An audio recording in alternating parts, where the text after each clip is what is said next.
And 5 years after doing that, one day I'm doing a seminar. 1 second I was fine, never had any symptoms. The next second I needed an ambulance.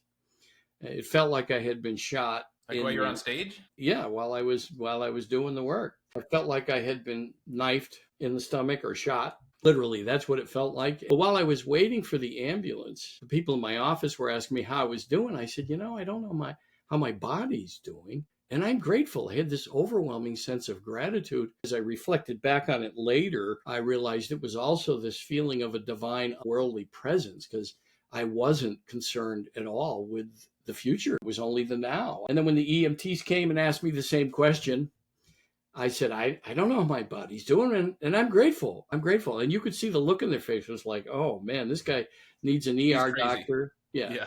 yeah. And a shrink. So anyway, they brought me to the hospital, and I was in intensive care right away. It turns out, I learned later, I didn't know what was going on. I learned later that my pancreas had exploded from a blockage in the pancreatic duct.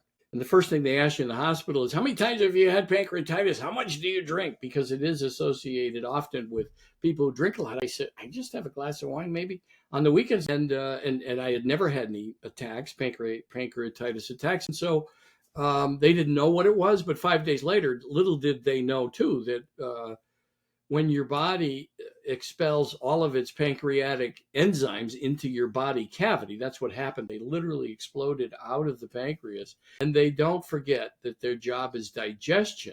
So they were digesting my inner organs. It's time for digestion.